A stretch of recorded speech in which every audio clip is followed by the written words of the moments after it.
ਵਾਹਿਗੁਰੂ ਵਾਹਿਗੁਰੂ ਵਾਹਿਗੁਰੂ ਵਾਹਿਗੁਰੂ ਵਾਹਿਗੁਰੂ। ਸਤਨਾਮ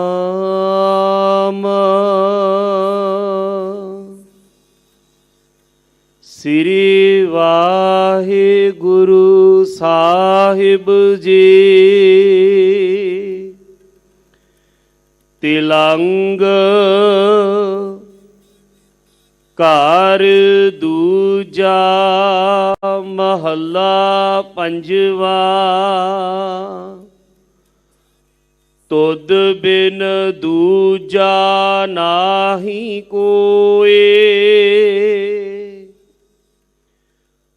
ਤੂੰ ਕਰਤਾਰ ਕਰਹਿ ਸੋ ਹੋਏ।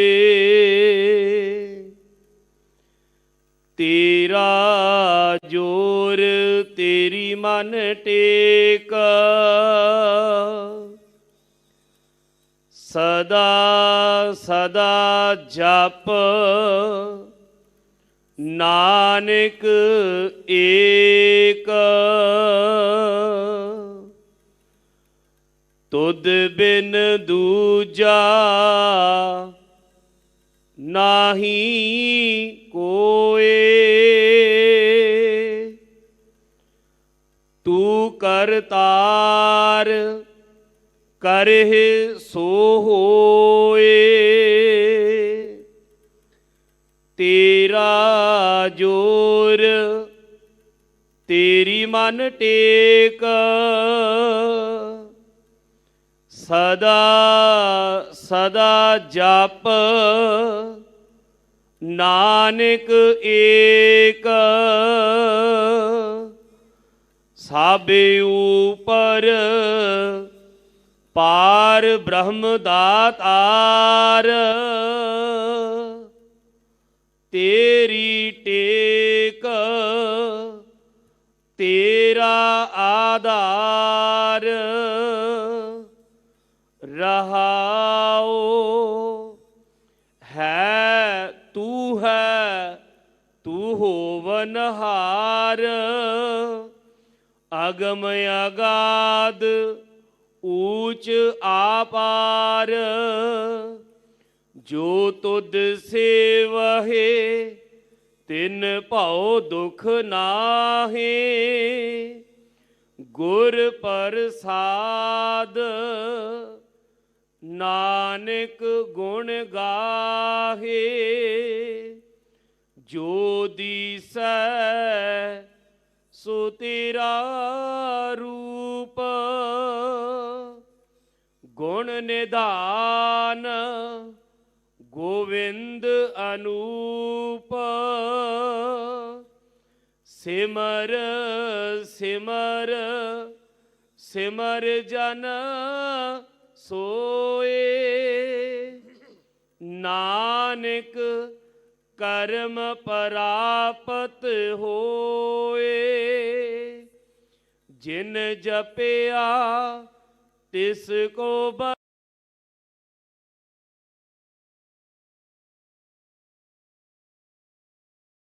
ਸੰਸਾਰ।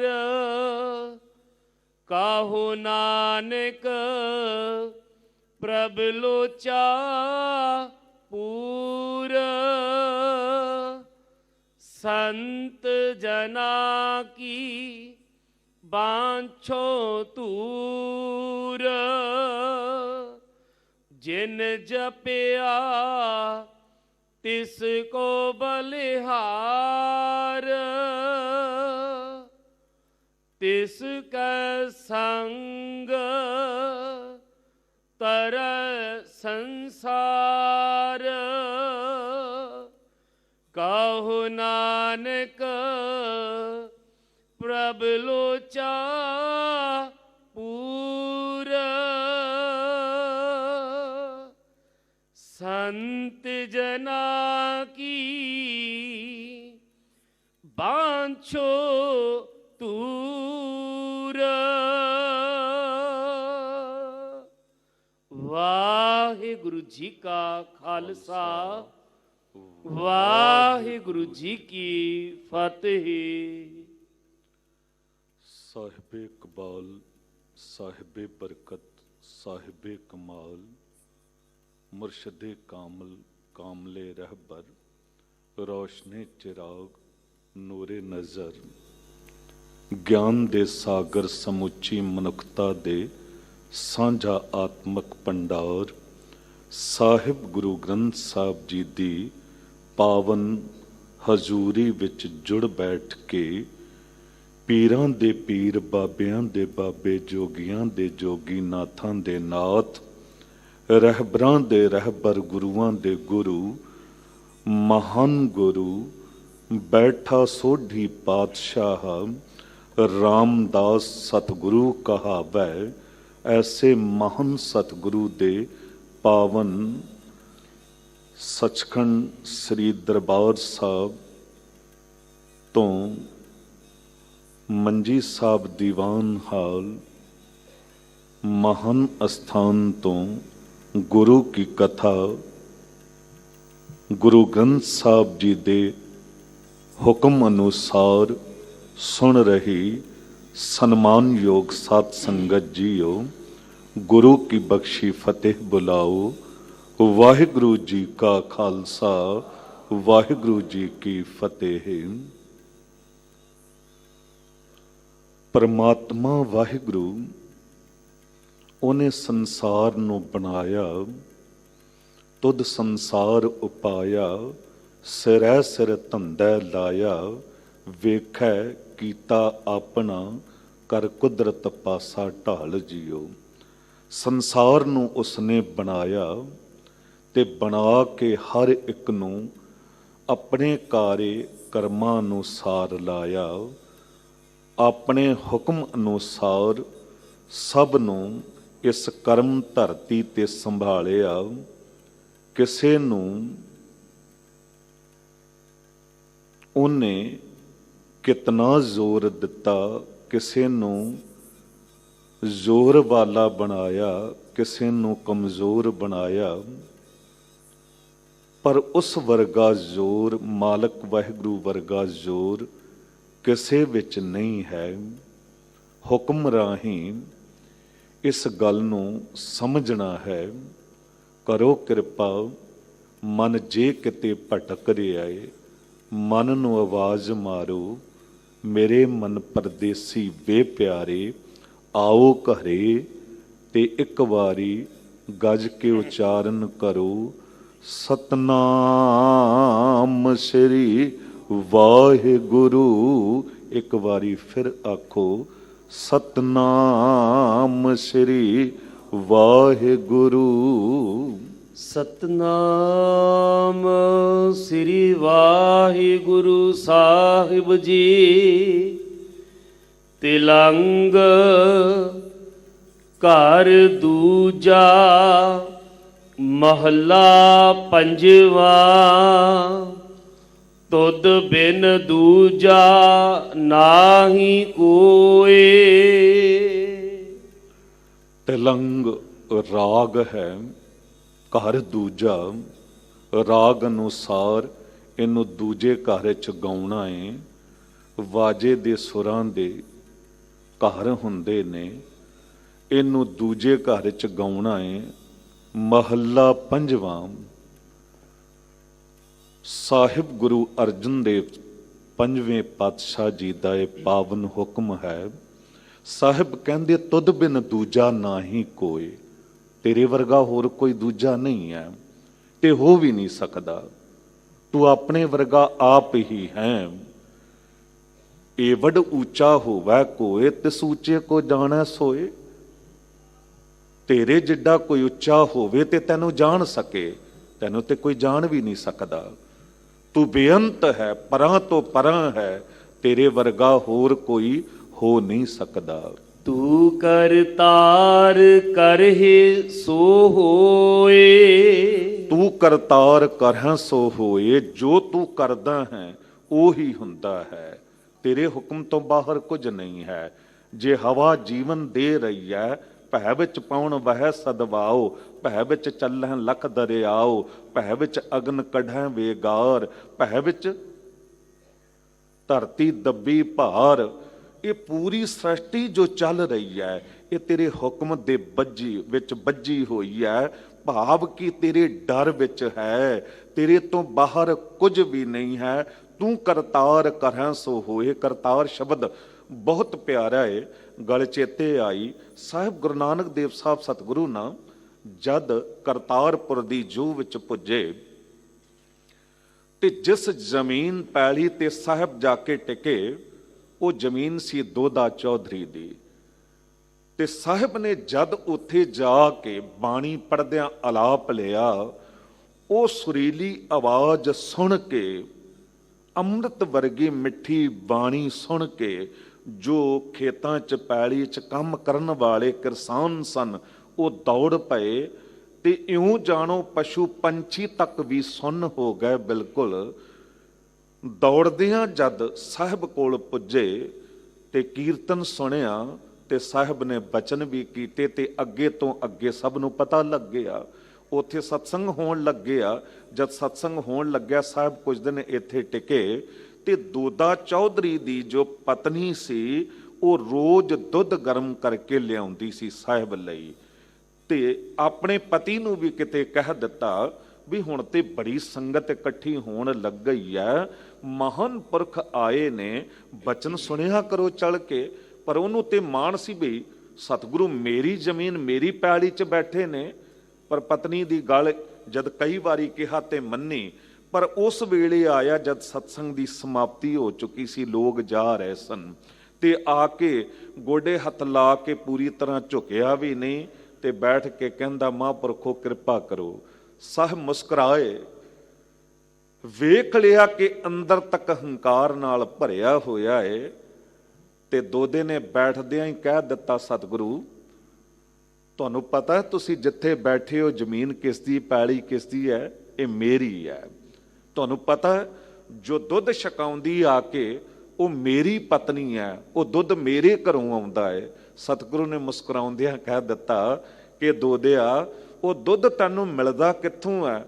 ਕਹਿਣ ਲੱਗਾ ਜੀ ਮੇਰੀ ਮੱਝਾਂ ਗਾਵਾਂ ਨੇ। ਉਹ ਕਿੱਥੋਂ ਲਿਆਇਆ ਤੂੰ?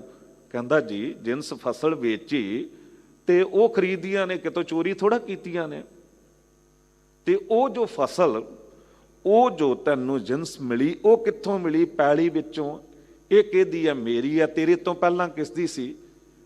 ਮੇਰੇ ਬਾਪ ਦਾਦਿਆਂ ਦੀ। ਉਸ ਤੋਂ ਪਹਿਲਾਂ ਕਿਸ ਦੀ ਸੀ? ਮੁੱਕਦੀ ਗੱਲ ਜਦ ਪਤਾ ਲੱਗਾ ਅਖੀਰ ਤੱਕ ਕਿ ਸਭ ਤੋਂ ਪਹਿਲਾਂ ਇਹ ਜ਼ਮੀਨ ਕਿਸ ਦੀ ਸੀ, ਇੱਕਦਮ ਹੀ ਅੰਦਰ ਤੱਕ ਕੰਬ ਗਿਆ, ਹੱਥ ਜੁੜੇ ਤੇ ਕਹਿ ਦਿੱਤਾ ਸਤਿਗੁਰੂ ਸਮਝ ਆ ਗਈ, ਇਹ ਜ਼ਮੀਨ ਮੇਰੀ ਨਹੀਂ ਹੈ, ਇਹ ਜ਼ਮੀਨ ਕਰਤਾਰ ਦੀ ਹੈ। ਤੇ ਤੁਸੀਂ ਇਉਂ ਕਰੋ, ਹੁਣ ਇਹ ਜ਼ਮੀਨ ਤੁਸੀਂ ਲਓ ਤੇ ਇੱਥੇ ਨਾਨਕਪੁਰਾ ਨਗਰ ਵਸਾਓ ਆਪਣੇ ਨਾਮ ਤੇ। ਤੇ ਸਤਿਗੁਰੂ ਨੇ ਕਹਿ ਦਿੱਤਾ ਕਿ ਹੁਣੇ ਕੀ ਕਿਹਾ ਸੀ ਕਿ ਇਹ ਪੈਲੀ ਜ਼ਮੀਨ ਕਿਸ ਦੀ? ਕਰਤਾਰ ਦੀ। ਤੇ ਸਾਹਿਬ ਕਹਿੰਦੇ ਫਿਰ ਕਰਤਾਰਪੁਰ ਕਰਤਾ ਵਸੈ ਸੰਤਨ ਕੈ ਪਾਸ, ਤੂੰ ਕਰਤਾਰ ਕਰਹਿ ਸੋ ਹੋਏ। ਜੋ ਤੂੰ ਕਰਦਾ ਏ ਉਹੀ ਹੁੰਦਾ ਹੈ। ਤੇਰਾ ਜੋਰ ਤੇਰੀ ਮਨ ਟੇਕ, ਤੇਰਾ ਹੀ ਜ਼ੋਰ ਵਰਤ ਰਿਹਾ ਏ। ਹਰ ਪਾਸੇ ਚਤੁਰ ਦਿਸ਼ਾ ਕੀਨੋ ਬਲ ਆਪਣਾ, ਸਿਰ ਉੱਪਰ ਕਰ ਧਾਰਿਓ। ਇੱਥੇ ਜ਼ੋਰ ਦਾ ਅਰਥ ਹੈ ਤਾਕਤ, ਪਾਵਰ, ਸ਼ਕਤੀ। ਜਿੱਥੇ ਆਪਾਂ ਪੜ੍ਹਦੇ ਆ ਨਾ ਕੋਈ ਜਨ ਹਰਸਿਓ ਦੇਵੈ ਜੋਰ, ਉੱਥੇ ਜ਼ੋਰ ਦਾ ਅਰਥ ਹੈ ਜੋੜ ਦੇਣਾ। ਇੱਥੇ ਜ਼ੋਰ ਦਾ ਅਰਥ ਹੈ ਜ਼ੋਰ, ਪਾਵਰ, ਉਹਦੀ ਤਾਕਤ, ਉਹਦਾ ਬਲ ਚਾਰੇ ਦਿਸ਼ਾਵਾਂ ਦੇ ਵਿੱਚ ਪਸਰਿਆ ਹੋਇਆ ਏ। ਹਰ ਪਾਸੇ ਉਹਦੀ ਤਾਕਤ ਵਰਤ ਰਹੀ ਹੈ, ਉਸ ਤੋਂ ਬਾਹਰ ਕੁਝ ਵੀ ਨਹੀਂ ਹੈ। ਸਦਾ ਸਦਾ ਜਪ ਨਾਨਕ ਏਕ।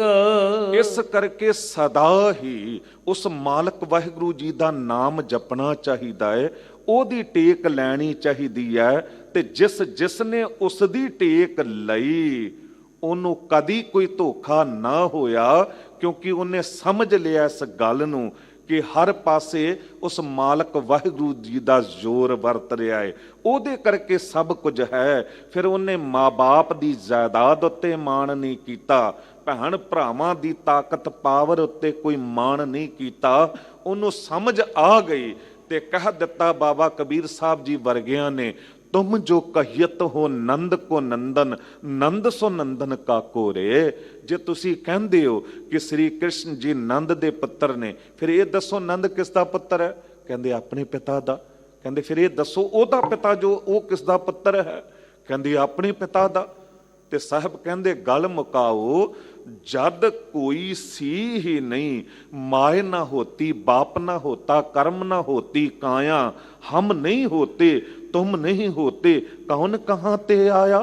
जद कोई माँ भी नहीं सी, बाप भी नहीं सी, असी भी नहीं सी, तुसी भी नहीं सी, जद कोई काया शरीर बनया ही नहीं सी, उदों दसो कौन कित्थों आया। पहली माँ तो किसी ने बनाई होगी, पहला पिता तो किसी ने बनाया होगा, तां ये सिलसिला अगे तुरिया। वो किसने बनाया? ते उदों बाबा कबीर साहब जी कहते, कबीर को स्वामी ऐसो ठाकुर जाको माई ना बापो रे। मेरी नज़र तो उत्थे तक जाती है कि पहली माँ भी मालक वाहिगुरू ने बनाई, पहला पिता भी मालक वाहिगुरू ने बनाया, ओदा ही जोर वरत रहा है। जे ओदा जोर ना वरतदा ते सिकंदर लोधी ने किते मैनूं छड्डना सी। जो हथ पैर बन के एक ढीम वांग पोटली बना के हाथी दे सामने सट दिंदा है, पर कुछ नहीं बिगाड़ पाउंदा, क्योंकि जोर ते मालक वाहिगुरू जी दा चल रहा सी। जिस दा साहिब डाढा होए तिसनों मारना साका कोए।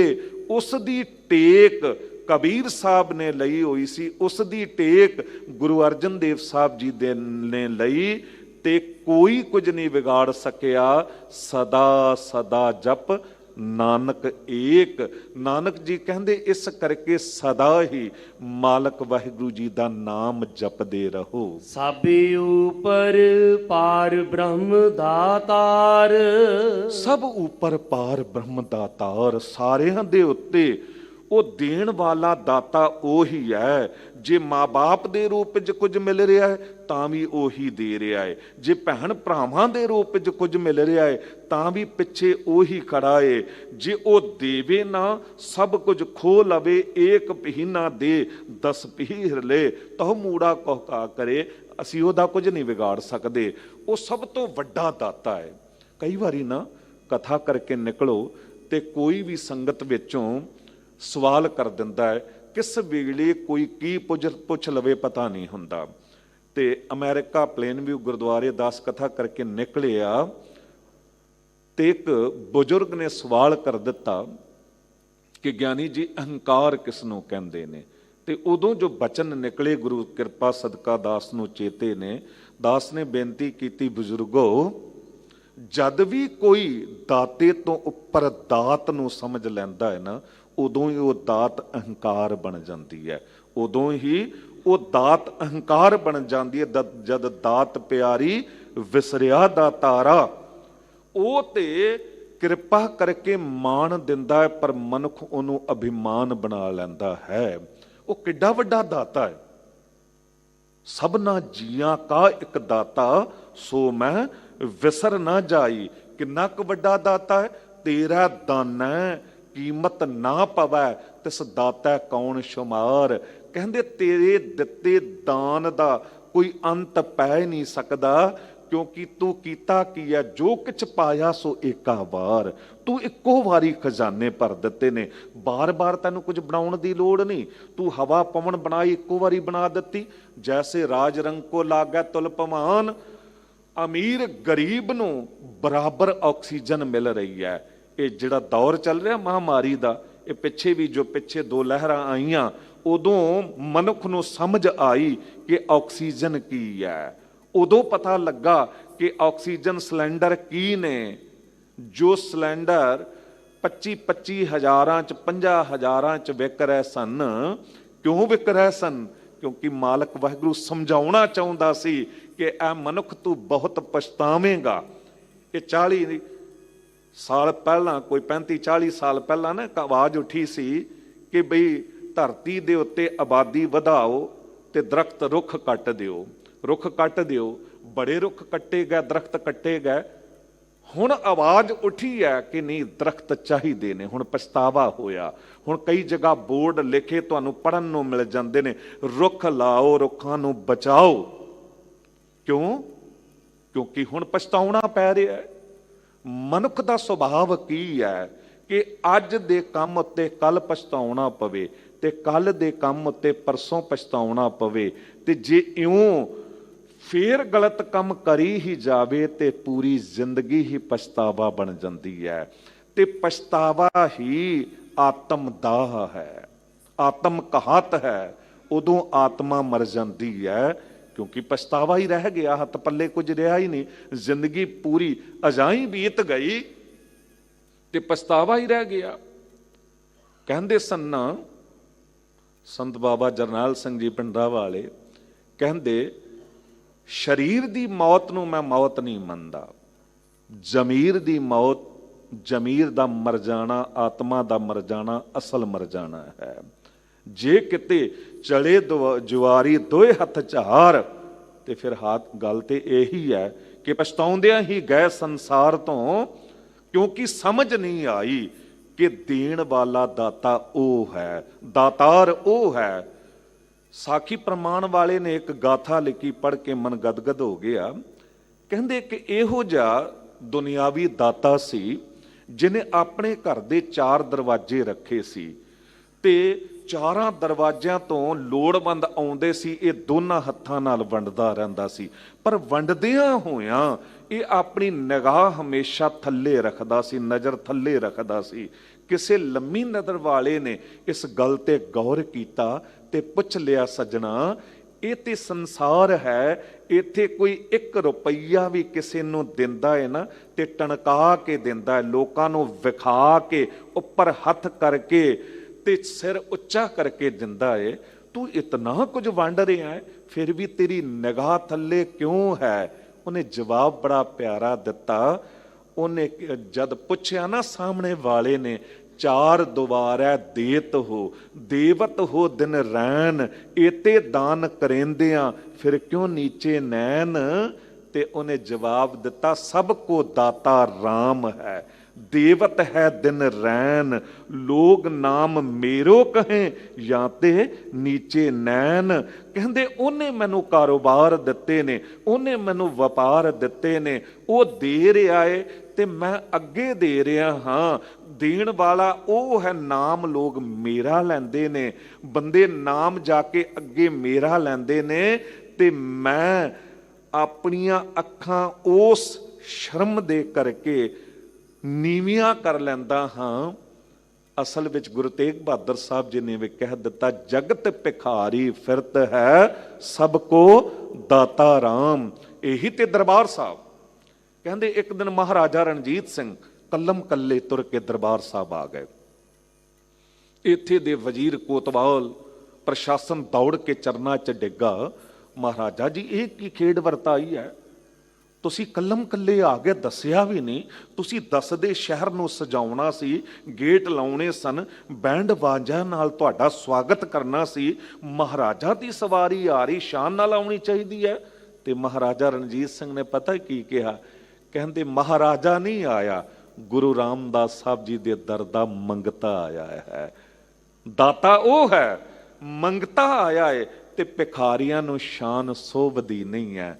ਗੋਡੇ ਅੱਡ ਕੇ ਤੇ ਇੱਥੇ ਗੁਰੂ ਰਾਮਦਾਸ ਸਾਹਿਬ ਜੀ ਦੇ ਚਰਨਾਂ 'ਚ ਅਰਦਾਸ ਕੀਤੀ ਸੀ ਕਿ ਸਤਿਗੁਰੂ ਮੰਗਤਾ ਬਣ ਕੇ ਆਇਆ, ਮੁਲਤਾਨ ਦੇ 'ਚ ਸੋਕਾ ਪੈ ਗਿਆ, ਅਕਾਲ ਪੈ ਗਿਆ ਹੈ ਤੇ ਪ੍ਰਜਾ ਨੇ ਬਗਾਵਤ ਕਰ ਦਿੱਤੀ ਹੈ, ਦੁਸ਼ਮਣ ਹਮਲਾਵਰ ਹੋਣਾ ਚਾਹੁੰਦਾ ਏ। ਝੋਲੀ ਅੱਡ ਕੇ ਬੇਨਤੀ ਕਰਦਾ ਕਿ ਕਿਰਪਾ ਕਰੋ ਉੱਥੇ ਬਰਸਾਤ ਪੈ ਜਾਵੇ, ਮੀਂਹ ਪੈ ਜਾਵੇ। ਹਾਲੇ ਅਰਦਾਸ ਕਰਕੇ ਨਿਕਲੇ ਨੇ ਤੇ ਪਰਿਕਰਮਾ ਵਿੱਚ ਹੀ ਨੇ ਕਿ ਗੁਰੂ ਰਾਮਦਾਸ ਸਾਹਿਬ ਜੀ ਦੀ ਕਿਰਪਾ ਕਿ ਮੁਲਤਾਨ ਦੇ ਵਿੱਚ ਮੀਂਹ ਪੈਣਾ ਆਰੰਭ ਹੋ ਗਿਆ। ਉਹ ਕਿਰਪਾ ਰੂਪੀ ਬਰਸਾਤ ਸਾਡੇ ਉੱਤੇ ਵੀ ਹੁੰਦੀ ਹੈ ਜੇ ਅਸੀਂ ਸੰਭਾਲ ਸਕੀਏ। ਇਹ ਅੰਮ੍ਰਿਤ ਵਰਸ ਰਿਹਾ ਹੈ, ਝਿਮ ਝਿਮ ਵਰਸੈ ਅੰਮ੍ਰਿਤ ਧਾਰਾ, ਮਨ ਪੀਵੈ ਸੁਨ ਸ਼ਬਦ ਵਿਚਾਰਾ। ਸਭ ਉਪਰ ਪਾਰ ਬ੍ਰਹਮ ਦਾਤਾਰ, ਉਹਨੇ ਖਜ਼ਾਨੇ ਸਾਰੇ ਇੱਕੋ ਵਾਰੀ ਭਰ ਦਿੱਤੇ। ਉਹਨੇ ਹਵਾ ਬਣਾਈ ਇੱਕੋ ਵਾਰੀ ਬਣਾ ਦਿੱਤੀ, ਉਹਨੇ ਪਾਣੀ ਬਣਾਇਆ ਇੱਕੋ ਵਾਰੀ ਬਣਾ ਦਿੱਤਾ। ਜਿਤਨਾ ਮਰਜ਼ੀ ਵਰਤੀ ਜਾਓ, ਮੁੱਕਦਾ ਹੀ ਨਹੀਂ ਹੈ। ਉਹਨੇ ਬੀਜ ਬਣਾਏ ਇੱਕੋ ਵਾਰੀ ਬਣਾ ਦਿੱਤੇ ਤੇ ਧਰਤੀ 'ਚ ਬੀਜੋ ਤੇ ਕਈ ਬੀਜ ਵਾਪਸ ਪ੍ਰਾਪਤ ਕਰ ਲਓ। ਇੱਕ ਰੁੱਖ ਦਾ ਬੀਜ ਲਾਓ, ਜਿੰਨਾ ਮਰਜ਼ੀ ਤੁਸੀਂ ਫਲ ਤੋੜਦੇ ਰਹੋ, ਕਿਤੇ ਮੁੱਕਣ ਨੂੰ ਆਉਂਦਾ। ਉਹਨੇ ਖਜ਼ਾਨੇ ਇੱਕੋ ਵਾਰੀ ਭਰ ਦਿੱਤੇ ਨੇ। ਸਾਡੀ ਨਾ ਸਮਝੀ ਹੈ ਕਿ ਅਸੀਂ ਨਾ ਸ਼ੁਕਰੇ ਹੋ ਜਾਂਦੇ ਆ ਤੇ ਫਿਰ ਦੁੱਖ ਪਾਉਂਦੇ ਹਾਂ ਜੀ। ਤੇਰੀ ਟੇਕ ਤੇਰਾ ਆਧਾਰ, ਤੇਰੀ ਹੀ ਟੇਕ ਹੈ ਤੇ ਤੇਰਾ ਹੀ ਆਸਰਾ ਹੈ। ਰਹਾਉ ਦੇ ਕੇ ਸਾਹਿਬ ਜੋ ਹੈ, ਇਸ ਪੰਕਤੀ ਰਹਾਉ ਦੀ ਪੰਕਤੀ ਜੋ ਹੈ ਨਾ, ਇਹ ਇਸ ਹੁਕਮ ਦਾ ਤੱਤ ਹੈ। ਤੱਤ ਪਤਾ ਕੀ ਹੁੰਦਾ ਹੈ? ਇੱਕ ਹੁੰਦੀ ਬੁੱਧ, ਇੱਕ ਹੁੰਦੀ ਤੱਤ ਬੁੱਧ। ਬੁੱਧ ਨਾਲ ਅਸੀਂ ਕੇਵਲ ਬਾਹਰ ਵੇਖਦੇ ਹਾਂ ਤੇ ਤੱਤ ਬੁੱਧ ਨਾਲ ਮਨੁੱਖ ਅੰਦਰ ਤੱਕ ਵੇਖਦਾ ਹੈ। ਜਿੱਦਾਂ ਕੋਈ ਗਹਿਣਾ ਹੈ, ਸਾਨੂੰ ਉਹ ਹਾਰ ਵਾਂਗ ਕੜਾ ਹੀ ਨਜ਼ਰ ਆਵੇਗਾ, ਪਰ ਜਦੋਂ ਉਹਨੂੰ ਜੋਹਰੀ ਵੇਖੇਗਾ ਉਹਦਾ ਤੱਤ ਵੇਖਦਾ ਕਿ ਇਹ ਬਣਿਆ ਕਿਸ ਤੱਤ ਦਾ ਹੈ। ਕੋਈ ਲੱਕੜ ਫਰਨੀਚਰ ਹੈ ਨਾ ਬਣਿਆ, ਸਾਨੂੰ ਉਹ ਕੇਵਲ ਫਰਨੀਚਰ ਨਜ਼ਰ ਆ ਰਿਹਾ ਹੈ, ਪਰ ਜੋ ਬਣਾਉਣ ਵਾਲਾ ਹੈ ਉਹਦਾ ਤੱਤ ਵੇਖਦਾ ਕਿ ਲੱਕੜ ਕਿਹੜੀ ਹੈ। ਬਿਲਕੁਲ ਇਉਂ ਸਾਨੂੰ ਕੇਵਲ ਸੰਸਾਰ ਨਜ਼ਰ ਆਉਂਦਾ ਹੈ, ਪਰ ਜਿਹਦੇ ਕੋਲ ਤੱਤ ਬੁੱਧ ਹੈ, ਬਾਬਾ ਕਬੀਰ ਸਾਹਿਬ ਜੀ ਵਰਗਿਆਂ ਕੋਲ, ਉਹ ਵੇਖਦੇ ਨੇ ਕਿ ਸੰਸਾਰ ਦਾ ਤੱਤ ਕੀ ਹੈ। ਉਹ ਹੈ ਨਿਰੰਕਾਰ। ਬਿਲਕੁਲ ਇਉਂ ਜਦ ਹੁਕਮ ਨੂੰ ਸਮਝਣਾ ਹੋਵੇ, ਇਹਦੀ ਰਹਾਉ ਦੀ ਲਾਈਨ ਪੰਕਤੀ ਨੂੰ ਸਮਝ ਲਓ ਤੇ ਪੂਰੇ ਹੁਕਮ ਦਾ ਤੱਤ ਪਤਾ ਲੱਗ ਜਾਂਦਾ ਹੈ। ਰਹਾਉ ਹੈ ਤੂੰ ਹੋਵਨਹਾਰ। ਤੂੰ ਹੈ, ਹੁਣ ਵੀ, ਪਹਿਲਾਂ ਵੀ ਸੀ ਤੇ ਹਮੇਸ਼ਾ ਹੋਵੇਂਗਾ। ਆਦ ਸੱਚ, ਆਰੰਭ ਤੋਂ ਤੂੰ ਸੱਚ ਹੈ। ਜੁਗਾਦ ਸੱਚ, ਜੁਗਾਂ ਦੇ ਮੁੱਢ ਤੋਂ ਤੂੰ ਸੱਚ ਹੈ ਵੀ ਸੱਚ। ਤੂੰ ਹੁਣ ਵੀ ਹੈ, ਹੋਸੀ ਵੀ ਸੱਚ। ਤੂੰ ਅੱਗੇ ਵੀ ਹੋਵੇਂਗਾ। ਸੰਸਾਰ ਮਿਟ ਸਕਦਾ ਏ, ਕਿਤਨੇ ਹੀ ਆਏ ਤੇ ਕਿੰਨੇ ਹੀ ਚਲੇ ਗਏ, ਪਰ ਕਹਿੰਦੇ ਤੂੰ ਹਮੇਸ਼ਾ ਸੀ, ਹੁਣ ਵੀ ਹੈ ਤੇ ਅੱਗੇ ਵੀ ਹੋਵੇਂਗਾ। ਅਗਮ ਅਗਾਧ ਊਚ ਆਪਾਰ। ਤੂੰ ਅਗਮ ਹੈ, ਤੇਰੇ ਤੱਕ ਕਿਸੇ ਦੀ ਗਮਤਾ ਨਹੀਂ, ਪਹੁੰਚ ਨਹੀਂ। ਤੂੰ ਅਗਾਧ ਹੈ, ਤੇਰੀ ਕੋਈ ਗਾਹ ਪਾ ਨਹੀਂ ਸਕਦਾ, ਕੋਈ ਥਾਹ ਪਾ ਨਹੀਂ ਸਕਦਾ। ਤੂੰ ਸਭ ਤੋਂ ਉੱਚਾ ਹੈ, ਆਪਾਰ, ਤੇਰਾ ਕੋਈ ਪਾਰ ਪਾ ਨਹੀਂ ਸਕਦਾ। ਜੋ ਤੁਧ ਸੇਵਹਿ ਤਿਨ ਭਉ ਦੁਖ ਨਾਹੀ। ਜੋ ਤੇਰੀ ਸੇਵਾ ਵਿੱਚ ਜੁੜ ਜਾਂਦੇ ਨੇ, ਜੋ ਤੈਨੂੰ ਸਮਝ ਜਾਂਦੇ ਨੇ, ਸਿਮਰਨ ਕਰਦਿਆਂ ਕਰਦਿਆਂ ਉਹਨਾਂ ਦੇ ਸਾਰੇ ਦੁੱਖ ਦੂਰ ਹੋ ਜਾਂਦੇ ਨੇ, ਉਹਨਾਂ ਦੇ ਸਾਰੇ ਡਰ ਮੁੱਕ ਜਾਂਦੇ ਨੇ। ਛੋਟੇ ਸਾਹਿਬਜ਼ਾਦੇ, ਨਿੱਕੀਆਂ ਜਿੰਦਾਂ, ਵੱਡੇ ਸਾਕੇ ਡਰਾਉਣਾ ਚਾਹੁੰਦਾ ਵਜੀਦ ਖਾਨ ਤੇ ਕਹਿੰਦਾ ਏ ਕਿ ਤਲਵਾਰਾਂ ਨਾਲ ਕੋਹ ਦਿਆਂਗੇ, ਦੀਵਾਰਾਂ ਵਿੱਚ ਚਿਣ ਦਿਆਂਗੇ, ਤੇ ਲਲਕਾਰਾਂ ਮਾਰ ਕੇ ਡਰਾਉਣ ਦਾ ਯਤਨ ਕਰਦੇ ਨੇ। ਉਹ ਕਿਤੇ ਡਰਦੇ ਨੇ? ਉਹ ਕਹਿੰਦੇ ਸੱਚ ਕਦ ਡਰਦਾ ਹੈ ਤਲਵਾਰਾਂ ਤੋਂ, ਸੱਚ ਕਦ ਡਰਦਾ ਹੈ ਲਲਕਾਰਾਂ ਤੋਂ, ਸੱਚ ਕਦ ਡਰਦਾ ਹੈ ਦੀਵਾਰਾਂ ਤੋਂ, ਸੱਚ ਤਾਂ ਨਿਭਦਾ ਹੈ ਸਚਿਆਰਾਂ ਤੋਂ। ਉਹਨਾਂ ਨੂੰ ਕੋਈ ਡਰ ਹੈ? ਜੋ ਤੁਧ ਸੇਵੈ ਤਿਨ ਭਉ ਦੁੱਖ ਨਾਹੀਂ। ਗੁਰੂ ਅਰਜਨ ਦੇਵ ਸਾਹਿਬ ਜੀ ਨੂੰ ਕੋਈ ਡਰਾ ਸਕਿਆ? ਤਤੀਆਂ ਤਵੀਆਂ ਉੱਤੇ ਬਿਠਾ ਕੇ, ਗਰਮ ਰੇਤ ਦੇ ਕੜਛੇ ਪਵਾ ਕੇ, ਉਬਲਦੇ ਪਾਣੀ ਚ ਉਬਾਲ ਕੇ ਕੋਈ ਡਰਾ ਸਕਿਆ? ਕੋਈ ਭਾਈ ਮਤੀ ਦਾਸ ਜੀ ਨੂੰ ਆਰਾ ਵਿਖਾ ਕੇ ਡਰਾ ਸਕਿਆ? ਕੋਈ ਉਬਲਦਾ ਪਾਣੀ ਵਿਖਾ ਕੇ ਭਾਈ ਦਿਆਲਾ ਜੀ ਨੂੰ ਡਰਾ ਸਕਿਆ? ਕੋਈ ਰੂਹ ਵਿੱਚ ਵਲੇਟ ਕੇ ਸਾੜ ਦੇਣ ਦੀ ਗੱਲ ਕਰਕੇ ਸਤੀ ਦਾਸ ਜੀ ਨੂੰ ਡਰਾ ਸਕਿਆ? ਕਿਉਂ ਨਹੀਂ ਡਰਾ ਸਕਿਆ? ਕਿਉਂਕਿ ਉੱਥੇ ਤਾਂ ਗੁਰੂ ਆਪ ਤਤੀਆਂ ਤਵੀਆਂ ਉੱਤੇ ਬੈਠ ਕੇ, ਉਬਲਦੇ ਪਾਣੀ 'ਚ ਉਬਲ ਕੇ ਤੇ ਅੱਗ ਦੇ ਭਾਂਬੜਾਂ ਨੂੰ ਝੱਲ ਕੇ ਸਮਝਾ ਗਿਆ ਸੀ ਕਿ ਜੇ ਮਾਲਕ ਵਾਹਿਗੁਰੂ ਨਾਲ ਜੁੜੇ ਹੋ ਤੇ ਫਿਰ ਤੁਹਾਨੂੰ ਕੋਈ ਡਰ ਨਹੀਂ, ਤੁਹਾਡੇ ਸਾਰੇ ਡਰ ਮੁੱਕ ਜਾਂਦੇ ਹਨ। ਗੁਰ ਪ੍ਰਸਾਦ ਨਾਨਕ ਗੁਣ ਗਾਹੇ। ਗੁਰ ਪ੍ਰਸਾਦ ਨਾਨਕ ਗੁਣ ਗਾਹੇ। ਉਹਦੇ ਗੁਣ ਗਾਉਣੇ, ਇਹ ਵੀ ਹਰ ਇੱਕ ਦੇ ਹਿੱਸੇ ਨਹੀਂ ਆਉਂਦਾ। ਉਹਦੀ ਹੀ ਕਿਰਪਾ ਹੋਵੇ, ਗੁਰੂ ਦੀ ਕਿਰਪਾ ਹੋਵੇ ਤਾਂ ਕੋਈ ਗੁਣ ਗਾ ਸਕਦਾ। ਪ੍ਰਸਾਦ ਦਾ ਆਖਰੀ ਅਰਥ ਹੈ ਕਿਰਪਾ। ਜਦ ਪ੍ਰਸਾਦ ਦੀ ਗੱਲ ਆਉਂਦੀ ਹੈ ਨਾ, ਤੇ ਦਾਸ ਨੂੰ ਹਮੇਸ਼ਾ ਹੀ ਗੱਲ ਚੇਤੇ ਆਉਂਦੀ ਪ੍ਰਸ਼ਾਦ ਦੀ। ਇੱਕ ਹੁੰਦਾ ਪ੍ਰਸ਼ਾਦ, ਗੁਰੂ ਕੀ ਦੇਗ। ਜਦ ਗੁਰੂ ਕੀ ਦੇਗ ਵਰਤਾਈ ਜਾਂਦੀ ਹੈ, ਤੁਸੀਂ ਕਦੀ ਝਾਤ ਮਾਰੀ ਹੈ ਵੀ ਵਰਤਾਉਣ ਲੱਗਿਆਂ ਜੇ ਸੇਵਾਦਾਰ ਤੋਂ ਜਾਂ ਲੈਣ ਲੱਗਿਆਂ ਕਿਸੇ ਗੁਰੂ ਕੀ ਸੰਗਤ ਤੋਂ ਇੱਕ ਕਿਣਕਾ ਵੀ ਪ੍ਰਸ਼ਾਦ ਦਾ ਥੱਲੇ ਡਿੱਗ ਜਾਵੇ ਨਾ, ਤੇ ਬੰਦਾ ਉਸੇ ਵੇਲੇ ਚੁੱਕ ਕੇ ਮੂੰਹ ਚ ਪਾ ਲੈਂਦਾ। ਉਹਨੂੰ ਘਰਣਾ ਗਲਾਨੀ ਨਹੀਂ ਆਉਂਦੀ ਵੀ ਇੱਥੇ ਕਈਆਂ ਦੇ ਪੈਰ ਪਏ ਹੋਣਗੇ, ਗਲੀਚਾ ਜਾਂ ਜਗ੍ਹਾ ਮਾੜੀ ਹੈ, ਨਹੀਂ। ਕਿਉਂਕਿ ਉਹਨੂੰ ਪਤਾ ਹੈ ਕਿ ਗੁਰੂ ਕੀ ਦੇਗ ਇਹ ਪ੍ਰਸ਼ਾਦ ਅਤ ਪਵਿੱਤਰ ਹੈ, ਇਹਦੀ ਕਿਤੇ ਬੇਅਦਬੀ ਨਾ ਹੋ ਜਾਵੇ। ਮਨੁੱਖ ਉਹਨੂੰ ਇੱਕਦਮ ਮੂੰਹ ਚ ਸੰਭਾਲ ਲੈਂਦਾ ਹੈ। ਪ੍ਰਸ਼ਾਦ ਬਾਰੇ ਤੇ ਇਤਨਾ ਸਤਿਕਾਰ ਤੇ ਹੋਣਾ ਚਾਹੀਦਾ ਹੈ, ਪਰ ਯਾਦ ਰੱਖਿਓ ਇਸ ਤੋਂ ਉੱਤੇ ਦੀ ਗੱਲ ਹੈ ਪ੍ਰਸਾਦ। ਜਦ ਆਪਾਂ ਪੜ੍ਹਦਾ ਇੱਕ ਓੰਕਾਰ ਸਤਿਗੁਰ ਪ੍ਰਸਾਦ, ਜੋ ਪੜ੍ਹ ਰਹੇ ਹਾਂ ਗੁਰ ਪ੍ਰਸਾਦ ਨਾਨਕ ਗੁਣ ਗਾਹੇ। ਗੁਰ ਪ੍ਰਸਾਦ ਗੁਰੂ ਦੀ ਕਿਰਪਾ। ਗੁਰੂ ਦੀ ਕਿਰਪਾ ਕੀ ਹੈ? ਇਹ ਜੋ ਗੁਰੂ ਦੇ ਬਚਨ ਨੇ, ਇਹ ਜੋ ਤੁਹਾਡੇ ਝੋਲੀ ਪੈ ਰਹੇ ਨੇ ਨਾ, ਇਹਨੂੰ ਹਿਰਦੇ ਰੂਪੀ ਓਕ ਦੇ ਵਿੱਚ ਸੰਭਾਲਣਾ ਹੈ। ਤੇ ਜੇ ਕਿਤੇ ਗੁਰੂ ਦੀ ਕਿਰਪਾ ਕੀਰਤਨ ਕਥਾ ਦੇ ਰੂਪ ਵਿੱਚ ਵਰਤ ਰਹੀ ਹੋਵੇ, ਮਿਲ ਰਹੀ ਹੋਵੇ, ਤੇ ਬੰਦੇ ਦਾ ਮਨ ਕਿਤੇ ਹੋਰ ਭਟਕ ਰਿਹਾ ਹੋਵੇ ਨਾ, ਤੇ ਫਿਰ ਇਹ ਬਚਨ ਵੀ, ਇਹ ਕਿਰਪਾ ਵੀ ਇੱਧਰ ਉੱਧਰ ਡਿੱਗਦੀ ਹੈ, ਬੇਅਦਬੀ ਹੁੰਦੀ ਹੈ। ਜਦ ਵੀ ਗੁਰੂ ਕੀ ਬਾਣੀ ਸੁਣੋ, ਬਿਲਕੁਲ ਇਕਾਗਰ ਚਿੱਤ ਹੋ ਕੇ ਸੁਣੋ ਜੀ। ਜੋ ਦੀਸੈ ਸੋ ਤੇਰਾ ਰੂਪ, ਜੋ ਦੀਸੈ ਸੋ ਤੇਰਾ ਰੂਪ। ਹੁਣ ਕੀ ਹਰ ਇੱਕ ਨੂੰ ਰੱਬ ਦਾ ਰੂਪ ਨਜ਼ਰ ਆਵੇਗਾ? ਨਹੀਂ, ਸਾਨੂੰ ਤੇ ਕੋਈ ਚੋਰ ਨਜ਼ਰ ਆਉਂਦਾ, ਸਾਨੂੰ ਕੋਈ ਪਾਪੀ ਨਜ਼ਰ ਆਉਂਦਾ ਹੈ, ਸਾਨੂੰ ਕੋਈ ਬੁਰਾ ਨਜ਼ਰ ਆਉਂਦਾ ਹੈ। ਆਪ ਭਲਾ ਸਭ ਜਗ ਭਲਾ, ਸਭ ਕੋ ਭਲਾ ਭਲੇ ਦੇ ਲੇਖੇ। ਆਪ ਬੁਰਾ ਸਭ ਜਗ ਬੁਰਾ, ਸਭ ਕੋ ਬੁਰਾ ਬੁਰੇ ਦੇ ਲੇਖੇ। ਜਿਹੋ ਜੀ ਨਜ਼ਰ ਹੈ ਜਿਹਦੇ ਕੋਲ। ਦਿਲ ਅਗਰ ਦਾਨਾ ਬਵਦ, ਅੰਦਰ ਕਿਨਾਰਸ਼ ਯਾਰ ਹਸਤ। ਚਸ਼ਮ ਗਰ ਬੀਨਾ ਬਵਦ, ਹਰ ਤਰਫ ਦੀਦਾਰ ਹਸਤ। ਭਾਈ ਸਾਹਿਬ ਭਾਈ ਨੰਦ ਲਾਲ ਸਾਹਿਬ ਜੀ ਕਹਿੰਦੇ ਤੇਰੇ ਕੋਲ ਵੇਖਣ ਵਾਲੀ ਅੱਖ ਹੋਵੇ ਤੇ ਹਰ ਇੱਕ ਵਿੱਚੋਂ ਤੂੰ ਮਾਲਕ ਵਾਹਿਗੁਰੂ ਜੀ ਨੂੰ ਵੇਖ ਸਕਦਾ। ਜੋ ਦੀਸੈ ਸੋ ਤੇਰਾ ਰੂਪ। ਹਰ ਇੱਕ ਰੂਪ ਵਿੱਚੋਂ ਤੁਹਾਨੂੰ ਉਹ ਨਜ਼ਰ ਆਵੇਗਾ। ਤੇਰੇ ਦਿਲ 'ਚ ਤਾਂਘ ਹੋਣੀ ਚਾਹੀਦੀ ਹੈ ਉਹਨੂੰ ਵੇਖਣ ਦੀ। ਭਾਈ ਕਨ੍ਹਈਆ ਜੀ, ਜੰਗ ਦਾ ਮੈਦਾਨ ਹੈ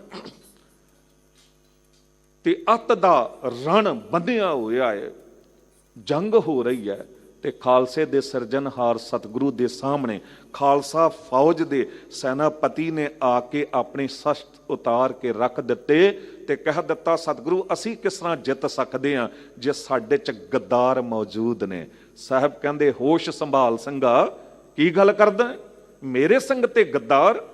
ਕਹਿੰਦੇ, ਹਾਂ ਮੈਂ ਆਪ ਆਪਣੀ ਅੱਖਾਂ ਨਾਲ ਵੇਖਿਆ। ਮਾਰ ਸ਼ਸਤਰ ਖਾਲਸਾ ਜੋ ਧਰਤੇ ਢਾਉਂਦਾ, ਗਹਿਰਾ ਪਿਲਾ ਪਾਣੀ ਫਿਰ ਹਰਨ ਚੜਾਉਂਦਾ। ਕਹਿੰਦੇ ਖਾਲਸੇ ਬੜੇ ਯਤਨਾਂ ਨਾਲ ਵੈਰੀ ਨੂੰ ਧਰਤੀ ਉੱਤੇ ਸੁੱਟਦੇ ਨੇ ਵਾਰ ਕਰਕੇ, ਤੇ ਭਾਈ ਕਨ੍ਹਈਆ ਜੀ ਫਿਰ ਪਾਣੀ ਪਵਾ ਕੇ ਤਰੋਤਾਜ਼ਾ ਕਰਕੇ ਸਾਹਮਣੇ ਖੜਾ ਕਰ ਦਿੰਦੇ ਨੇ ਲੜਨ ਨੂੰ।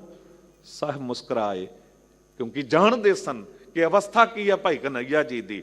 ਪਰ ਸਮਝਾਉਣਾ ਸੀ ਜਥੇਦਾਰ ਨੂੰ, ਤੇ ਬੁਲਾ ਲਿਆ ਤੇ ਕਿਹਾ, ਸੱਜਣਾ ਸੈਨਾਪਤੀ ਕਹਿੰਦਾ ਹੈ ਕਿ ਤੂੰ 11 ਨੂੰ ਪਾਣੀ ਪਿਆਉਂਦਾ। ਤੇ ਹੱਥ ਜੁੜ ਗਏ, ਕਿਹਾ ਮੈਂ ਪਿਲਾਵਾਂ ਗੈਰ ਨੂੰ ਪਾਣੀ, ਹੈ ਭੁੱਲਾ ਜਿਸ ਇਹ ਕਿਹਾ, ਕਿਉਂ ਨਾ ਹਰ ਮੁਖ ਚੁਆਵਾਂ ਤੂੰ ਹੀ ਤੂੰ ਜਦ ਦਿਸ ਰਿਹਾ। ਕਿਉਂ ਨਾ ਹਰ ਮੁਖ ਚੁਆਵਾਂ ਤੂੰ ਹੀ ਤੂੰ ਜਦ ਦਿਸ ਰਿਹਾ। ਪੱਥਰ ਤੇ ਪਰਬਤ ਸੋਹਣੇ, ਨਦੀਆਂ ਜੋ ਨਿਰਮਲ ਨੀਰ ਹੈ। ਮੈਂ ਨੀਜ ਲਾ ਕੇ ਦੇਖਿਆ, ਹਰ ਥਾਂ ਤੇਰੀ ਤਸਵੀਰ ਹੈ। ਮੈਂ ਨੀਜ ਲਾ ਕੇ ਦੇਖਿਆ, ਹਰ ਥਾਂ ਤੇਰੀ ਤਸਵੀਰ ਹੈ। ਜਹ ਜਹ ਪੇਖੋਂ ਤਹ ਹਜ਼ੂਰ, ਦੂਰ ਕਤਹੁ ਨਾ ਜਾਹੀ। ਰਵ ਰਹਿਆ ਸਰਬੱਤਰ ਮੈਂ, ਮਨ ਸਦਾ ਤੇ ਆਈ। ਸਾਨੂੰ ਤੇ ਆਪਣੇ ਮਾਂ ਬਾਪ ਵਿੱਚੋਂ ਵੀ ਪਰਮਾਤਮਾ ਨਜ਼ਰ ਨਹੀਂ ਆਉਂਦਾ। ਸਾਨੂੰ ਤੇ ਆਪਣੇ ਭੈਣ ਭਰਾਵਾਂ ਵਿੱਚੋਂ ਨਜ਼ਰ ਨਹੀਂ ਆਉਂਦਾ ਤੇ ਫਿਰ ਗੁਆਂਢੀਆਂ ਵਿੱਚੋਂ ਕਿੱਥੋਂ ਨਜ਼ਰ ਆਵੇਗਾ। ਯਾਦ ਰੱਖਣਾ, ਇਹ ਖਾਲਸੇ ਦੀ ਨਜ਼ਰ ਹੈ, ਇਹ ਸਿੱਖ ਦੀ ਨਿਗਾਹ ਹੈ, ਜੋ ਔਖੇ ਵੇੜੇ ਵੀ ਹਿੰਦੂ ਮੁਸਲਮਾਨ ਨਹੀਂ ਵੇਖਦਾ। ਹਰ ਇੱਕ ਨੂੰ ਆਕਸੀਜਨ ਦੇਣੀ, ਹਰ ਇੱਕ ਨੂੰ ਲੰਗਰ ਲਾਉਣੇ। ਜਿਸ ਪਾਪੀ ਕੋ ਮਿਲੈ ਨਾ ਢੋਈ, ਸ਼ਰਨ ਆਵੈ ਤਾਂ ਨਿਰਮਲ ਹੋਈ। ਇੱਥੇ ਚੋਰ ਵੀ, ਪਾਪੀ ਵੀ, ਅਪਰਾਧੀ ਵੀ ਉਸੇ ਪੰਗਤ ਚ ਲੰਗਰ ਛਕਦਾ ਜਿੱਥੇ ਕੋਈ ਸੰਤ ਬੈਠਾ ਲੰਗਰ ਛਕ ਰਿਹਾ ਹੈ। ਕਿਉਂਕਿ ਇਹ ਗੁਰਮਤ, ਇਹ ਸ਼ਬਦ ਸਾਨੂੰ ਰਾਹ ਵਿਖਾਉਂਦਾ ਏ। ਕੱਲ ਬਾਬਾ ਦਇਆ ਸਿੰਘ ਜੀ ਸੁਰ ਸਿੰਘ ਵਾਲਿਆਂ ਦੀ ਜੋ ਬਰਸੀ ਮਨਾਈ ਗਈ, ਕੱਲ ਤੇ ਪਰਸੋਂ, ਉੱਥੇ ਵੇਖ ਰਿਹਾ ਸਾਂ ਹੜ੍ਹ ਆਇਆ ਹੋਇਆ ਸੀ ਸੰਗਤ ਦਾ। ਇੱਕ ਤੋਂ ਇੱਕ ਮਹਾਨ ਸ਼ਖਸੀਅਤਾਂ, ਸੰਤ ਮਹਾਂਪੁਰਖ, ਹੜਗੰਥੀ ਸਿੰਘ ਸਾਹਿਬਾਨ। ਅਸਲ ਵਿੱਚ ਜੋ ਅਗਵਾਈ ਲੈ ਕੇ ਤੁਰਦਾ ਗੁਰੂ ਗ੍ਰੰਥ ਸਾਹਿਬ ਜੀ ਦੀ ਨਾ, ਉਹਦੇ ਪਿੱਛੇ ਦੁਨੀਆ ਤੁਰ ਪੈਂਦੀ ਹੈ। ਯਾਦ ਰੱਖਣਾ, ਇਹ ਹੈ ਸਿੱਧਾ ਰਾਹ। ਦਾਸ ਨੇ ਬੇਨਤੀ ਕੀਤੀ ਸੀ ਕਿ ਅੱਜ ਕੱਲ੍ਹ ਨਾ ਐਕਸਪ੍ਰੈਸ ਵੇ ਬਣ ਗਏ ਨੇ, 100-200 ਕਿਲੋਮੀਟਰ ਸਿੱਧੀ ਚਲੇ ਜਾਓ, 400 ਕਿਲੋਮੀਟਰ। ਜੇ ਸਿੱਧਾ ਰਾਹ ਹੈ ਨਾ, ਤੁਸੀਂ ਬੇਫਿਕਰ ਤੁਰੇ ਚਲੇ ਜਾਓਗੇ। ਪਰ ਜਿੱਥੇ ਦੋਰਾਹਾ, ਚੌਰਾਹਾ, ਤਿਰਾਹਾ ਆ ਜਾਵੇਗਾ, ਉਹ ਭਾਵੇਂ 100 ਫੀਟ ਦਾ ਹੀ ਕਿਉਂ ਨਾ ਹੋਵੇ, ਉੱਥੇ ਬੜਾ ਸੁਚੇਤ ਹੋਣਾ ਪਏਗਾ ਰਾਹ ਚੁਣਨ ਲਈ। ਜੇ ਕਿਤੇ ਰਾਹ ਖੁੰਝ ਗਿਆ, ਗਲਤ ਰਾਹੇ ਪੈ ਗਏ, ਤੇ ਫਿਰ ਮੰਜ਼ਿਲ ਵੀ ਗਵਾਚ ਜਾਂਦੀ ਹੈ, ਤੇ ਮਨੁੱਖ ਦਾ ਸਮਾਂ ਵੀ ਵਿਅਰਥ ਜਾਂਦਾ ਹੈ, ਤੇ ਦੁੱਖਾਂ ਵਿੱਚ ਪੈ ਜਾਂਦਾ ਹੈ। ਯਾਦ ਰੱਖਿਓ, ਪੰਜਾਬ ਦੇ ਵਿੱਚ ਅਕਸਰ ਸਾਨੂੰ ਇਹ ਤਾਨੇ ਮਿਹਣੇ ਮਿਲਦੇ ਨੇ ਕਿ ਵੀ ਜਿੰਨੀ ਮਜ਼ਾਰਾਂ, ਕਬਰਾਂ ਤੇ ਹੋਰ ਕੁਝ ਇੱਥੇ ਹੈ, ਸ਼ਾਇਦ ਕਿਤੇ ਵੀ ਨਾ ਹੋਵੇ। ਪਰ ਕਮਾਲ ਦੀ ਗੱਲ, ਪੰਜਾਬ ਜਿੰਦਾ ਗੁਰਾਂ ਦੇ ਨਾਮ ਤੇ, ਜਿੱਥੇ ਗੁਰੂ ਗ੍ਰੰਥ ਸਾਹਿਬ ਜੀ ਦੀ ਅਗਵਾਈ ਹੋਵੇ, ਜਿੱਥੇ ਸਾਨੂੰ ਸਿੱਧਾ ਰਾਹ ਗੁਰੂ ਗ੍ਰੰਥ ਸਾਹਿਬ ਜੀ ਦਾ ਹੋਵੇ, ਅਸੀਂ ਕਿਉਂ ਕਿੱਥੇ ਭਟਕੀਏ। ਜਿਸ ਦਿਨ ਗੁਰੂ ਗ੍ਰੰਥ ਸਾਹਿਬ ਜੀ ਵਾਲਾ ਰਾਹ ਫੜ ਲਿਆ ਨਾ, ਸਾਨੂੰ ਫਿਰ ਨਜ਼ਰ ਉਹ ਮਿਲ ਜਾਂਦੀ ਹੈ ਕਿ ਅਸੀਂ ਹਰ ਇੱਕ ਵਿੱਚੋਂ ਪਰਮਾਤਮਾ ਵਾਹਿਗੁਰੂ ਨੂੰ ਵੇਖਦੇ ਹਾਂ, ਜੋ ਦੀਸੈ ਸੋ ਤੇਰਾ ਰੂਪ। ਗੁਣ ਨਿਧਾਨ ਗੋਬਿੰਦ ਅਨੂਪ। ਗੁਣ ਨਿਧਾਨ, ਗੁਣਾਂ ਦਾ ਖਜ਼ਾਨਾ ਮਾਲਕ ਵਾਹਿਗੁਰੂ ਹੈ। ਉਹ ਇਸ ਧਰਤੀ ਨੂੰ ਪਾਲਣ ਵਾਲਾ ਅਨੂਪ, ਜਿਹਦੀ ਉਪਮਾ ਕੀਤੀ ਨਹੀਂ ਜਾ ਸਕਦੀ। ਉਹ ਬਹੁਤ ਜ਼ਿਆਦਾ ਸੋਹਣਾ ਤੇ ਸੁੰਦਰ ਹੈ। ਸਿਮਰ ਸਿਮਰ ਸਿਮਰ ਜਨ ਸੋਏ। ਉਹਦਾ ਸਿਮਰਨ ਕਰ ਕਰਕੇ ਕੋਈ ਸੇਵਕ ਜੋ ਹੈ ਉਹ ਉਹਦੇ ਵਰਗਾ ਹੀ ਬਣ ਸਕਦਾ ਹੈ, ਉਹਦੇ ਵਰਗਾ ਹੀ ਹੋ ਜਾਂਦਾ ਹੈ। ਨਾਨਕ ਕਰਮ ਪ੍ਰਾਪਤ ਹੋਏ। ਪਰ ਨਾਨਕ ਜੀ ਕਹਿੰਦੇ, ਸਾਹਿਬ ਗੁਰੂ ਅਰਜਨ ਦੇਵ ਸਾਹਿਬ ਜੀ ਕਹਿੰਦੇ ਕਿ ਇਹ ਵੀ ਹਰ ਇੱਕ ਦੇ ਹਿੱਸੇ ਨਹੀਂ ਆਉਂਦਾ। ਸਿਮਰਨ, ਰੱਬ ਨੂੰ ਚੇਤੇ ਕਰਨਾ, ਇਹ ਹਰ ਇੱਕ ਦੇ ਹਿੱਸੇ ਥੋੜੀ ਆਇਆ ਹੈ। ਉਸੇ ਦੇ ਹਿੱਸੇ ਆਉਂਦਾ ਹੈ ਜਿਹਦੇ ਉਹ ਤੇ ਉਹਦੀ ਕਰਮ ਬਖਸ਼ਿਸ਼ ਮਿਹਰ ਹੋ ਜਾਵੇ। ਕਰਮ ਸ਼ਬਦ ਨਾ 3 ਪ੍ਰਕਾਰ ਨਾਲ ਗੁਰਬਾਣੀ ਦੇ ਵਿੱਚ ਆਇਆ ਹੈ। ਕਰਮ ਦਾ ਅਰਥ ਇਹ ਵੀ ਹੈ ਜੋ ਆਪਾਂ ਕਹਿੰਦੇ ਮੇਰੇ ਕਰਮਾਂ ਵਿੱਚ ਨਹੀਂ, ਮੇਰੇ ਭਾਗਾਂ ਵਿੱਚ ਨਹੀਂ। ਤੇ ਕਰਮ ਦਾ ਅਰਥ ਇਹ ਵੀ ਹੈ ਕਿ ਜੀਵਨ ਦੇ ਵਿੱਚ ਜਿਹੋ ਜਿਹੇ ਕਰਮ ਅਸੀਂ ਕਰ ਰਹੇ ਹਾਂ, ਚੰਗੇ ਜਾਂ ਮਾੜੇ, ਬੰਦਾ ਕਹਿੰਦਾ ਉਹਦੇ ਕਰਮ ਬੜੇ ਮਾੜੇ ਨੇ, ਉਹਦੇ ਕਰਮ ਬੜੇ ਚੰਗੇ ਨੇ, ਇਹਨੂੰ ਵੀ ਕਰਮ ਕਹਿੰਦੇ ਨੇ। ਪਰ ਇੱਕ ਕਰਮ ਕਿਰਪਾ ਬਖਸ਼ਿਸ਼ ਵੀ ਹੈ। ਜਿਸ ਤਰ੍ਹਾਂ ਕਿਸੇ ਹਿੰਦੂ ਵੀਰ ਨੂੰ ਪੁੱਛੋ ਨਾ ਵੀ ਬੜਾ ਪ੍ਰਸੰਨ ਖੁਸ਼ ਨਜ਼ਰ ਆ ਰਿਹਾ, ਉਹ ਕਹਿੰਦਾ ਸਭ ਰਾਮ ਜੀ ਕੀ ਕਿਰਪਾ ਹੈ।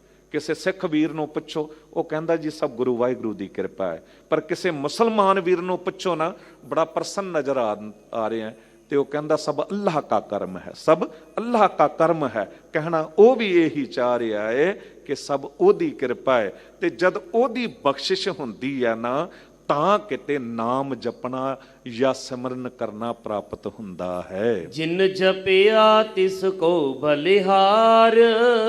ਜਿਨ੍ਹਾਂ ਨੇ ਜਪਿਆ ਮਾਲਕ ਵਾਹਿਗੁਰੂ ਜੀ ਦਾ ਨਾਮ, ਉਹਨਾਂ ਤੋਂ ਕਹਿੰਦੇ ਬਲਿਹਾਰ ਜਾਂਦੇ ਆ। ਗੁਰੂ ਨਾਨਕ ਦੇਵ ਸਾਹਿਬ ਸਤਿਗੁਰੂ ਜੀ ਦੀ ਪੰਕਤੀ ਸਾਹਮਣੇ ਆਈ, ਹੈ ਕਰਕੇ ਉਹ ਕਰੇਨ, ਗੱਲਾਂ ਪਿੱਟਨ ਸਿਰ ਖੋਹੇਨ। ਕਹਿੰਦੇ ਹਾਏ ਹਾਏ ਕਰਕੇ, ਉਹ ਕਰਕੇ ਵੇਖਦੇ ਆ ਕਿ ਦੁਨੀਆ ਰੋਂਦੀ ਹੈ। ਕਿਸੇ ਘਰ 'ਚ ਜਵਾਨ ਦੀ ਮੌਤ ਹੋ ਜਾਵੇ, ਕੋਈ ਹੋਰ ਮੌਤ ਹੋ ਜਾਵੇ, ਬੰਦਾ ਬਰਬਾਦ ਹੋ ਜਾਵੇ, ਤੇ ਮਾਤਾਵਾਂ ਭੈਣਾਂ ਕਿੱਸਾਂ ਰੋਂਦੀਆਂ ਨੇ, ਹਾਏ ਹਾਏ ਕਰਕੇ, ਉਹ ਕਰਕੇ ਗੱਲਾਂ ਪਿੱਟਦੀਆਂ ਨੇ, ਸਿਰ ਦੇ ਵਾਲ ਸੁੱਟਦੀਆਂ ਨੇ, ਦੋ ਹੱਥੜੇ ਮਾਰ ਕੇ ਧਰਤੀ ਹਿਲਾ ਦਿੰਦੀਆਂ ਨੇ। ਸਾਹਿਬ ਗੁਰੂ ਨਾਨਕ ਦੇਵ ਸਾਹਿਬ ਜੀ ਕਹਿੰਦੇ ਇਹ ਰੋਣਾ ਮੈਨੂੰ ਪ੍ਰਵਾਨ ਨਹੀਂ।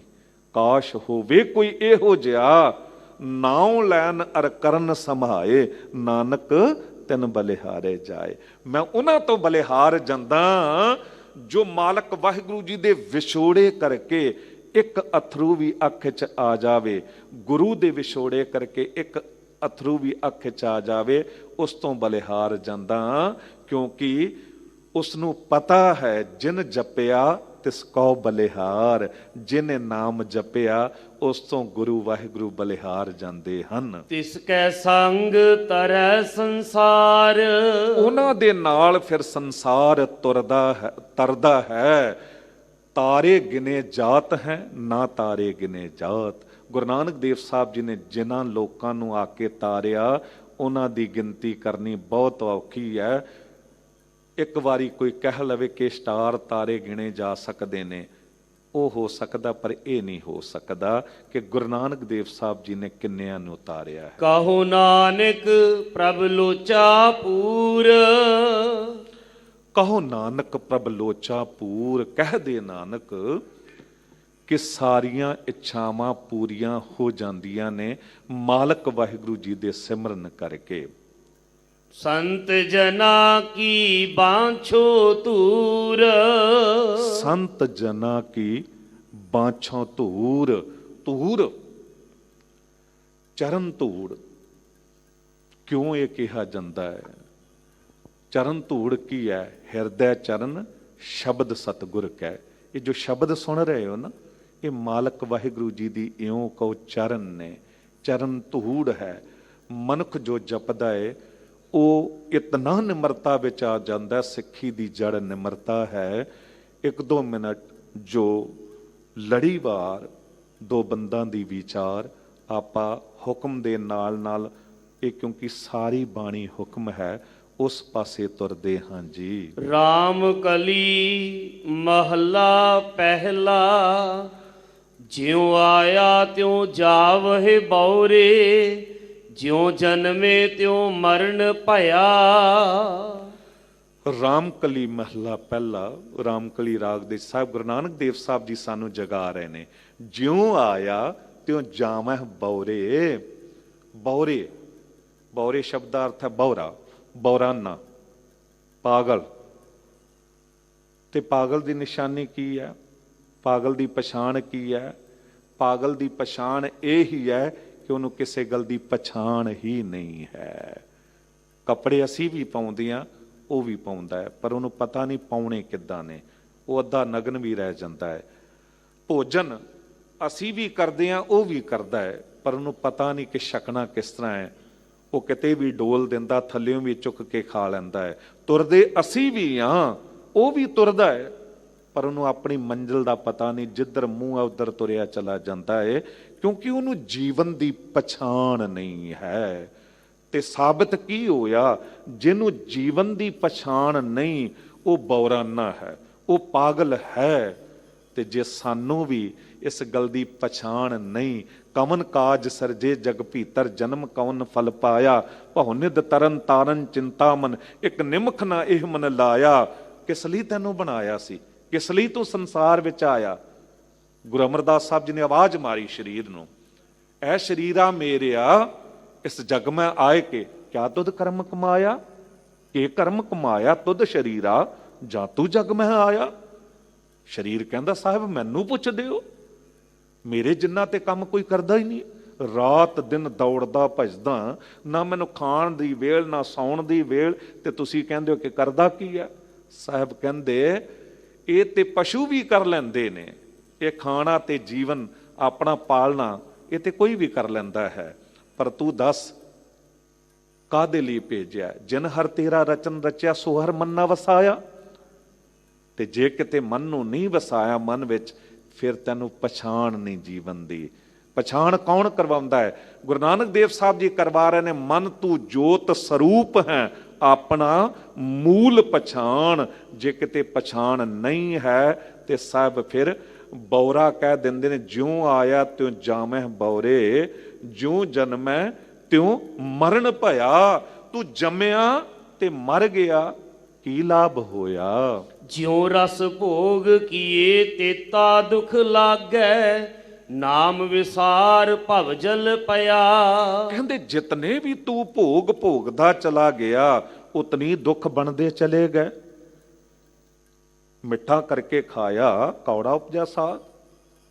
ਵੀ ਲਿਮਿਟ ਕਿਸੇ ਵੀ ਗੱਲ ਦੀ, ਨਾ ਤੈਨੂੰ ਖਾਣ ਦੀ ਪਛਾਣ, ਨਾ ਤੈਨੂੰ ਪਹਿਨਣ ਦੀ ਪਛਾਣ, ਨਾ ਤੈਨੂੰ ਤੁਰਨ ਦੀ ਪਛਾਣ। ਜਿੱਧਰ ਮੂੰਹ ਆਇਆ ਉਧਰ ਤੁਰ ਗਿਆ।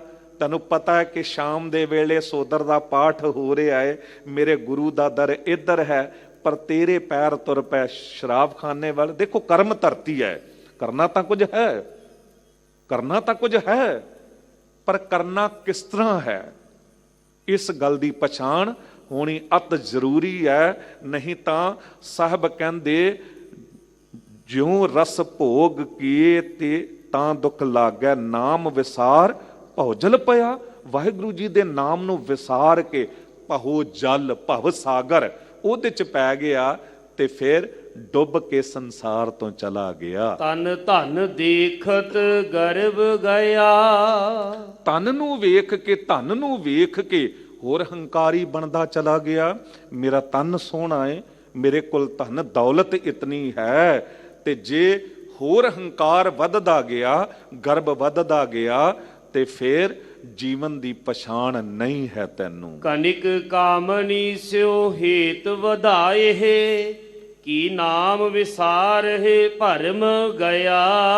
ਕਨਕ ਕਾਮਨੀ, ਕਨਕ ਸੋਨਾ, ਕਾਮਨੀ ਪਤਨੀ ਜਾਂ ਔਰਤ, ਇਹਨਾਂ ਨਾਲ ਹੇਤ ਵਧਾ ਲਿਆ, ਬਹੁਤ ਜ਼ਿਆਦਾ ਉਸ ਪਾਸੇ ਮੋਹ ਪਾ ਲਿਆ ਤੇ ਨਾਮ ਵਿਸਾਰ ਦਿੱਤਾ, ਤੇ ਫਿਰ ਭਰਮਾਂ ਚ ਭਟਕਦਾ ਹੋਇਆ ਚਲਾ ਗਿਆ। ਯਾਦ ਰੱਖਣਾ, ਇੱਕ ਹੁੰਦਾ ਧਰਮ, ਇੱਕ ਹੁੰਦਾ ਭਰਮ। ਧਰਮ ਕਮਾਉਣਾ ਕੀ ਹੈ? ਸਰਬ ਧਰਮ ਮੈਂ ਸ੍ਰੇਸ਼ਟ ਧਰਮ, ਹਰ ਕੋ ਨਾਮ ਜਪ ਨਿਰਮਲ ਕਰਮ। ਇਹ ਤੇ ਹੋ ਗਿਆ ਅਸਲ ਧਰਮ, ਵੀ ਚੰਗੇ ਕਰਮ ਕਰਨੇ। ਦੋ ਹੀ ਤਾਂ ਗੱਲਾਂ ਨੇ, ਵੀ ਨਾਮ ਜਪੋ ਤੇ ਚੰਗੇ ਕਰਮ ਕਰੋ। ਤੇ ਜੇ ਇਹ ਨਹੀਂ ਹੈ, ਕੇਵਲ ਬਾਹਰੋਂ ਪਾਖੰਡ ਹੈ ਪਹਿਰਾਵਾ, ਧਾਰਮਿਕ ਹੈ ਗਲੀ ਜਿਨਾ ਜਪ ਮਾਲੀਆਂ ਲੋਟੇ ਹੱਥ ਨਿਬਗ, ਉਹ ਹਰ ਕੇ ਸੰਤ ਨਾ ਆਖੀਏ ਬਨਾਰਸ ਕੇ ਠੱਗ। ਹੁਣ ਭਰਮ ਧਰਮ ਦਾ ਰੂਪ ਲੈ ਕੇ ਖੜਾ ਹੋ ਗਿਆ। ਯਾਦ ਰੱਖਣਾ, ਇੱਕ ਅਧਰਮੀ ਬੰਦਾ ਏ, ਉਹਦੇ ਸੁਧਰਨ ਦਾ ਚਾਂਸ ਹੈ, ਪਰ ਜਿਹਨੇ ਭਰਮ ਰੂਪ ਚ ਧਰਮ ਦਾ ਚੋਲਾ ਪਾ ਲਿਆ ਨਾ, ਉਹਦਾ ਤੇ ਸੁਧਰਨ ਦਾ ਵੀ ਕੋਈ ਚਾਂਸ ਨਹੀਂ। ਰਹਾਉ ਰਹਾਉ ਦੇ ਕੇ ਸਾਹਿਬ ਕਹਿੰਦੇ ਨੇ, ਜਤ ਸਤ ਸੰਜਮ ਸੀਲ ਨ ਰਾਖਿਆ, ਪ੍ਰੇਤ ਪਿੰਜਰ ਮਹਿ ਕਾਸ਼ਟ ਭਇਆ।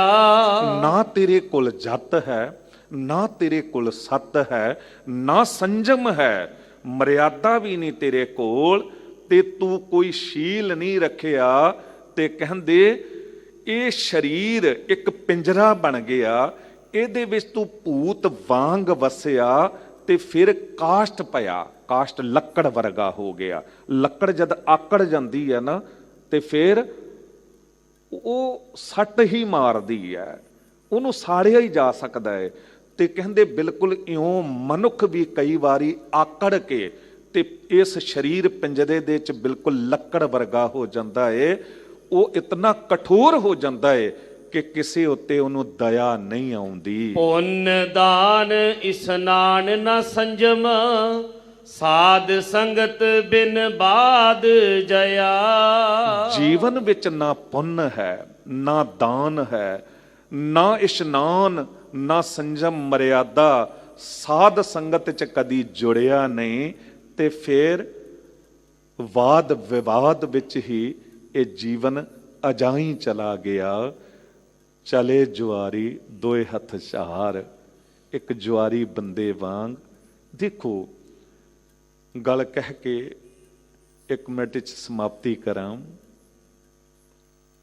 ਕਿ ਭੁਲੇਖਾ ਪਛਤਾਵਾ ਬਣ ਜਾਂਦਾ ਹੈ। ਜੀਵਨ ਦੀ ਪਛਾਣ ਨਾ ਹੋਵੇ, ਜੀਵਨ ਅਜਾਈ ਚਲਾ ਜਾਂਦਾ ਹੈ। ਜੀਵਨ ਦੀ ਪਛਾਣ ਜਿਹਨੇ ਨਹੀਂ ਕੀਤੀ, ਸ਼ਬਦ ਗੁਰ ਪੀਰਾ ਗਹਿਰ ਗੰਭੀਰਾ, ਬਿਨ ਸ਼ਬਦੈ ਜਗ ਬੌਰਾਨੰ, ਜਗ ਬੌਰਾਨਾ ਹੋ ਜਾਂਦਾ ਹੈ। ਤੇ ਸ਼ਬਦ ਦੀ ਸਮਝ ਸੂਝ ਕਿੱਥੇ ਮਿਲਦੀ ਹੈ? ਜਿਸ ਸਾਧ ਸੰਗਤ ਵਿੱਚ ਤੁਸੀਂ ਜੁੜੇ ਹੋਏ ਹੋ। ਕਹਿੰਦੇ ਸਾਧ ਸੰਗਤ ਤੋਂ ਬਿਨਾਂ ਬਾਦ ਜਾਇਆ, ਫਿਰ ਬੇਕਾਰ ਆਇਆ ਬੇਕਾਰ ਚਲਾ ਗਿਆ। ਚਾਰ ਪ੍ਰਕਾਰ ਦੇ ਮਨੁੱਖ ਹੁੰਦੇ ਨੇ, ਪਹਿਲੇ ਬੇਕਾਰ, ਦੂਜੇ ਕਾਰ, ਤੀਜੇ ਉਪਕਾਰ, ਚੌਥੇ ਪਰਉਪਕਾਰ। ਪਹਿਲੀ ਪ੍ਰਕਾਰ ਦੇ ਮਨੁੱਖ ਬੇਕਾਰ ਆਏ ਬੇਕਾਰ ਗਏ, ਸ਼ਰਾਬਖਾਨਾ ਜੂਆ ਘਰ ਵੈਸ਼ਵਾ ਦਾ ਦੁਆਰਾ ਬਸੇ ਹੀ ਜੀਵਨ। ਦੂਜੇ ਕੇਵਲ ਕੰਮ ਵਿੱਚ ਹੀ ਹੁੰਦੇ ਨੇ ਕਾਰ। ਤੀਜੇ ਉਪਕਾਰ, ਕੁਝ ਉੱਤਮ ਜੀਵਨ ਵਾਲੇ, ਨਾਮ ਜਪਣਾ, ਨਿਤਨੇਮ ਕਰਨਾ, ਗੁਰਦੁਆਰੇ ਆਉਣਾ, ਪਰ ਆਪ ਆਉਣਾ, ਦੂਜੇ ਨੂੰ ਪ੍ਰੇਰਣਾ ਨਹੀਂ ਦੇਣੀ। ਪਰ ਚੌਥੇ ਪਰ ਉਪਕਾਰ, ਉਹ ਪਰਉਪਕਾਰੀ ਹੁੰਦੇ ਨੇ, ਆਪ ਜੁੜਦੇ ਨੇ, ਹੋਰਾਂ ਨੂੰ ਜੋੜਦੇ ਨੇ। ਸੋ ਅੱਜ ਗੁਰੂ ਨਾਨਕ ਦੇਵ ਸਾਹਿਬ ਜੀ ਨੇ ਜੋੜਿਆ। ਇਹ ਅਖੀਰਲੀ ਪੰਕਤੀ ਸੀ। ਜਤ ਸਤ ਸੰਜਮ ਸੀਲ ਨ ਰਾਖਿਆ, ਪ੍ਰੇਤ ਪਿੰਜਰ ਮਹਿ ਕਾਸ਼ਟ ਭਇਆ। ਪੁੰਨ ਦਾਨ ਇਸਨਾਨ ਨ ਸੰਜਮ, ਸਾਧ ਸੰਗਤ ਬਿਨ ਬਾਦ ਜਇਆ।